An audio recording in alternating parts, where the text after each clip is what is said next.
ऐतिहासिक अहमदनगरच्या 5व्या भागात अहमदनगरची शान मानले जाणाऱ्या भुईकोट किल्ल्याची आपण माहिती घेणार आहोत. हेच ते ठिकाण जेथून खऱ्या अर्थाने अहमदनगरचा जन्म झाला. चला तर मग जाणून घेऊ याविषयी. नमस्कार मित्रांनो, मी कुणाल स्वागत करतो तुमचं आपल्या अननेव्हिगेटेड वे या चॅनलमध्ये.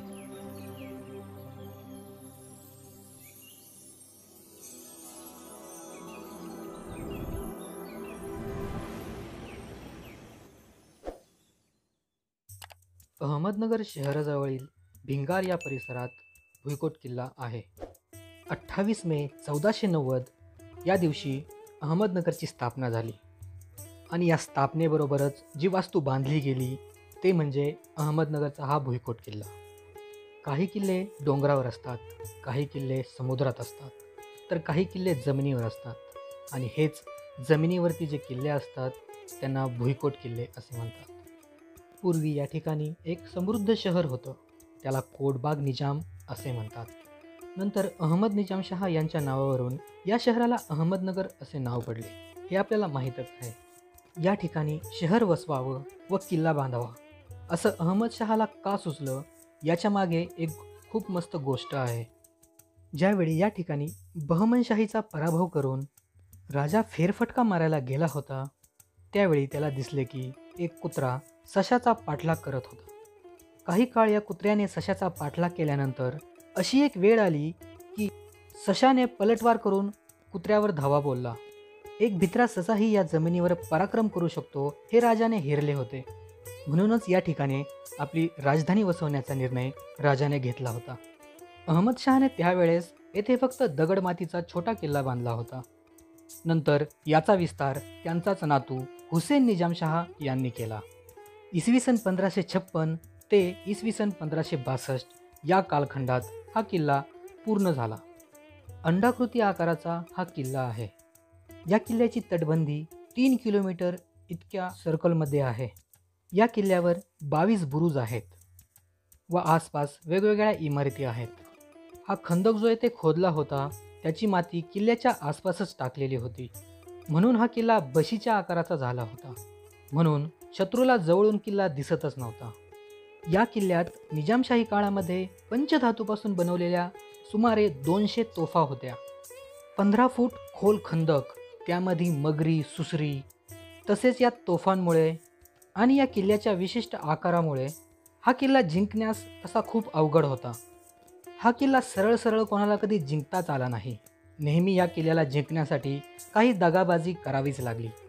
त्या काळी निजामशाही व पोर्तुगीजांचे खूप चांगले संबंध होते, म्हणूनच हा किल्ला पोर्तुगीज शैलीमध्ये बांधलेला दिसतो. हे जे ठिकाण आपण पाहत आहोत या ठिकाणी तोफा ठेवल्या जात असत. या किल्ल्याचे आणखी एक वैशिष्ट्य आहे. याच्या 22 बुरुजांना निजामशाहीच्या 22 सरदारांची नावे देण्यात आली होती. अशी पद्धत सहसा कुठे दुसरीकडे पाहायला भेटत नाही. या कारणामुळे या सरदारांना खूप प्रोत्साहन भेटत असे.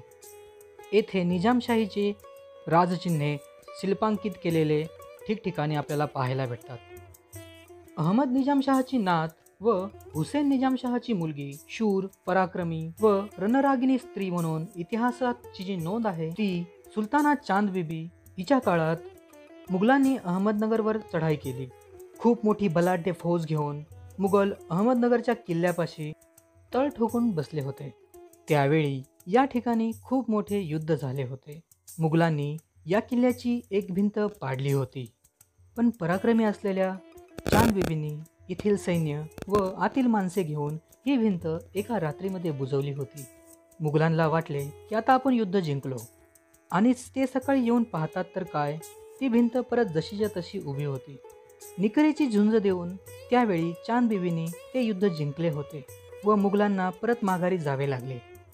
अशा या शूर चांद बीबीबद्दल आपण काही भागात जाणून घेणारच आहोत.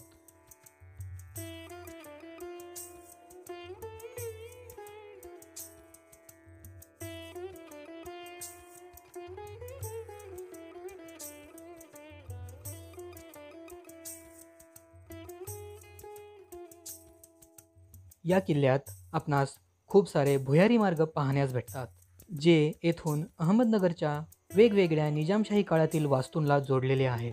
तो टॉपिक आपण कव्हर केलेला आहे. आय बटनमध्ये त्याची लिंक मी देईल, तो देखील व्हिडिओ तुम्ही पाहू शकता. येथे 2 बुरुजांना जोडण्यासाठीही काही ठिकाणी आपल्याला भुयारी मार्ग पाहायला भेटतात, ज्याचा वापर शत्रूवर लक्ष ठेवण्यासाठी किंवा आक्रमण करण्यासाठी होत होता.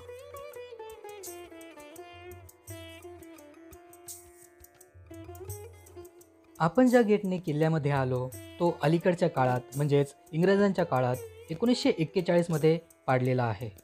पूर्वी या किल्ल्यात येण्यासाठी फक्त 2 दरवाजे होते. जो तुम्ही आता पाहत आहात तो एक दरवाजा, जो झुलत्या पुलाने जोडलेला होता.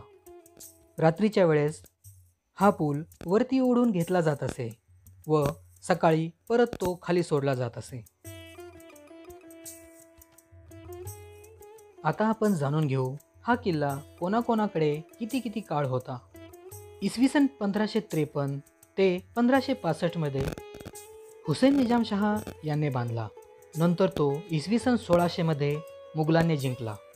इसवी सन 1759 मध्ये तिसऱ्या पेशव्यांनी तो मुघलाकडून विकत घेतला आणि 1797 मध्ये पेशव्यांनी हा किल्ला शिंदे घराण्याकडे दिला. तदनंतर 1803 मध्ये हा किल्ला इंग्रजांनी जिंकला. ऑगस्ट 1942 ते मार्च 1945 या सुमारास इंग्रजांनी सरदार वल्लभभाई पटेल, पंडित जवाहरलाल नेहरू यासारख्या बड्या नेत्यांना कैद करून ठेवलं होतं. 15 ऑगस्ट 1947 नंतर हा किल्ला भारत सरकारच्या ताब्यात आला. निजामशाही काळामध्येच केवळ या किल्ल्याचा वापर रेसिडेन्स म्हणून करण्यात आला होता. नंतर ज्यांनी हा किल्ला जिंकला त्यांनी या किल्ल्याचा वापर कारागृहाप्रमाणेच केला. सध्या हा किल्ला आर्मीच्या ताब्यात असल्यामुळे खूप असे ठिकाणी आहेत जेथे जाण्यासाठी मज्जाव आहे.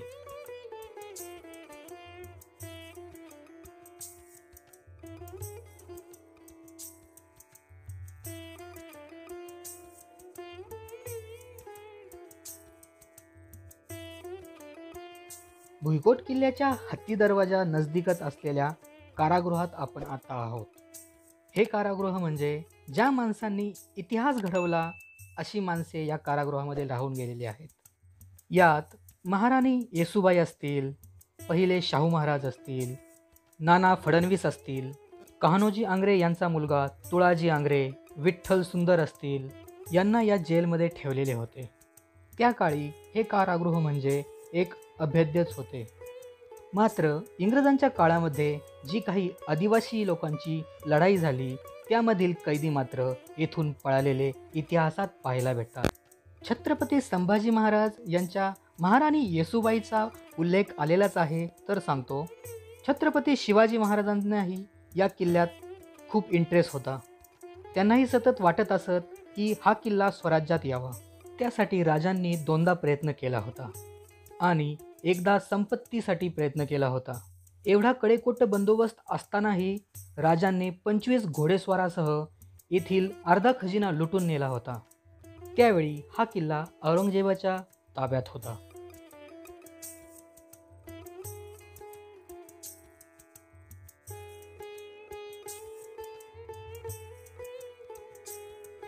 ज्यावेळी महात्मा गांधी यांनी भारत छोडो चले जाओचा नारा दिला त्यावेळी इसवी सन 1942 ते 1945 मध्ये सरदार वल्लभभाई पटेल, पंडित जवाहरलाल नेहरू, मौलाना अबुल कलाम आझाद यासारख्या 12 बड्या नेत्यांना अटक करून ठेवलं होतं. याच ठिकाणी पंडित जवाहरलाल नेहरू यांनी डिस्कवरी ऑफ इंडिया हा ग्रंथ लिहिला.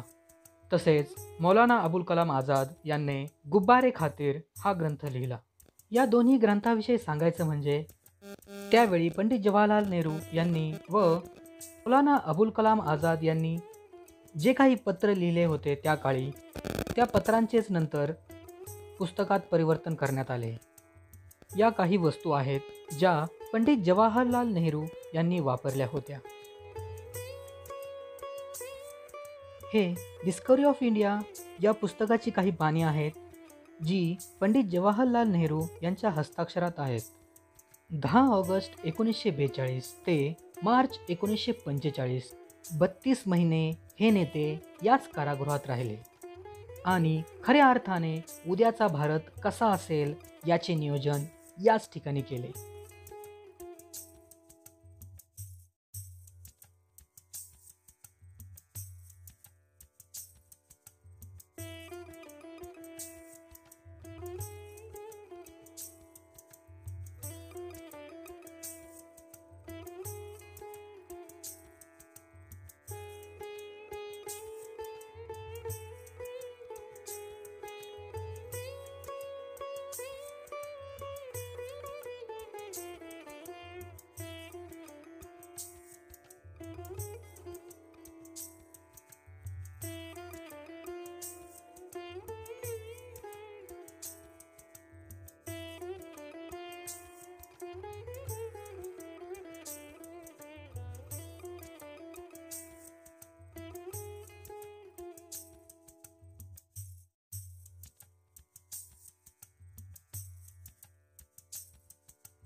आत्ता जो राष्ट्रीय नेत्यांचा कक्ष आपण पाहिला तो भाग निजामशाहीच्या काळात दिवाने आम होता आणि आपण आता पाहत आहोत तो दिवाने खास आहे. ही इमारत आर्मीच्या ताब्यात असल्यामुळे आपल्याला आतून पाहता येणार नाही. ज्यावेळी इंग्रजांनी हा किल्ला जिंकला त्यावेळी या किल्ल्यामध्ये पूर्ण गाव होतं. खूप अशा इमारती होत्या निजामशाही काळातील की ज्यानंतर इंग्रजांनी तोडून तेथे वेगवेगळ्या पद्धतीची कारागृहे बांधली.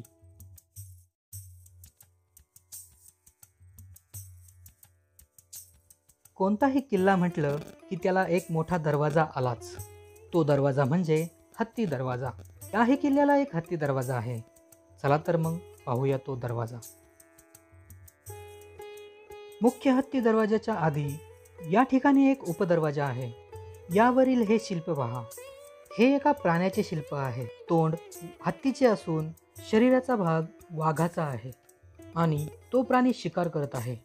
इतिहासकार वासी बेंद्रे असतील वा कासिम फरिस्ता असतील यांच्या पुस्तकात या प्राण्याचा उल्लेख केलेला दिसतो. इतिहासकार कासिम फरिस्ता तर असं म्हणतो की निजामशाहीचे सुलतान हे सिंहासारखे ताकदवान होते, हत्तीसारखे बलवान होते. याचंच प्रतीक म्हणून हे चिन्ह वापरलं जात असे. अशीच सेम चिन्हे बाहेरच्या बाजूला देखील अंकीकृत केलेली आहेत.